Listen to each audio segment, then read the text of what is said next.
Our building has no air conditioning either. So we depend solely on building temperature on just from the ice pad. And if it's hot outside, it's hot in here. We have no control over that. So when we started flooding with the REALice and a lot cooler water, we weren't finding that it was taking forever to set up in between cleans and stuff like that. The setup time is a lot less. And just the ice quality got a lot better. I think for years, Chilliwack was one of the hottest. It was the hottest place in Canada on average yearly. Like we'll be into the 90s here, no problem for months on end with exterior doors 30 feet away from our ice. So, yeah, no, going to the lukewarm to cold floods has helped out a lot, just for setup times and stuff like that. Yesterday we had a power issue. We had to shut down for 7 hours, and the ice didn't have a problem one bit. So we lost about 4 degrees, but that was not too bad because, again, we didn't have any humidity coming in either with the air conditioner or anything like that. And we had about 6 feet of fog, but as soon as all the power got back on, it was all gone within 15 minutes, and there was no sweating. I mean, I've been doing ice for 35 years, and like you said, this is my second year coming into this now, and there's no words to say how great this is. We just had a brand new cooling tower put in last week on Monday. It was about 85 degrees. We were shut down the entire plant for 11 hours. 2-sheet facility, and at about the 11th hour we started seeing just a little bit of puddling, but what we didn't lose was any paint whatsoever. As soon as we turned everything back on, the new cooling tower started in again. It's my belief that the thin layers really helped us, and we didn't lose any paint at all.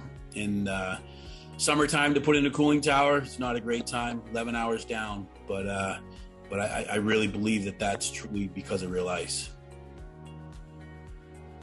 So when I started here, almost getting 24 years ago, our ice was so spiderwebby, you could hardly even see the lines, the face-off circles or anything.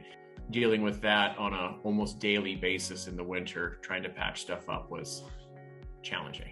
So now, like the first year we had our REALice system in on Ring 2, I know we had one crack show up, like one actual crack that went right through the white show up with the last month of its 2-year life cycle. So that helped out a lot. And it just makes the ice look so much better. We've always been known for having really, really good ice. And come winter, this building is maybe 2 or 3 degrees above freezing. So it's nice and cold. So the one things that I noticed, especially our sand base side, doesn't snow up as bad as it used to. It used to be so gnarly to try to get a puck to go from goal line to center, it was just shooting snow everywhere. Last week, just because of that cooling tower issue, to make sure that we were cold. We're at 22.5 and 23, so larger rink.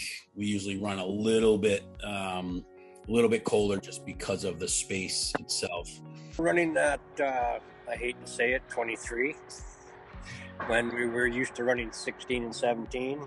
I'm just looking at it right now, like even the ice right now, we've had these people on here for an hour, and it looks like I just flooded it, to tell you the truth. To have a floor go from where you're used to all the time to where it's going to be melting at 23, 24, it was hard to take in. But no, I'm keeping it right now. I've got it at 23 for the summer here. I was just showing one of our new employees that test 2 days ago.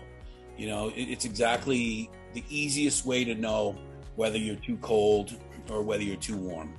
So, and Scott, back to what you have to say, we do jump up, but we also have, 2 dehumidification units. We have AC, so we have a system that we can, know exactly what relative humidity is in there. And that all plays into, to the ice surface as well, as we all know. So exactly. I wish we had air conditioning here. My air conditioning is the sheet of ice. So really cut our energy costs down. We were running almost 24/7. We were down at 19 degrees, 18 degrees before we even jumped into this. And I've been as high as in the winter as 27. Like, I like to push the envelope. We run 1.25 inches, 1.5 from paint up. So the one challenge we have is our oldest of the concrete floors is extremely unlevel. We're off from the lowest to the highest off level by about 7/8 of an inch on that concrete floor. So we have a big base underneath our paint in some spots. Yeah, 1.25 inches on both sides all the time, and I check. I wouldn't say every day, but I wouldn't miss a day. So, but that's one thing I do first thing in the morning is I check my level on all the ice before I start to do any work, if there's any work to do with REALice. One of the things that we just did we took this Ice Meister test a few weeks ago, and it actually really helped. We've had REALice for a long time, and it actually brought back a bunch of things that you kind of forget. So if anybody has the chance to take that, it was very helpful to go back, figure out REALice again for a few things. So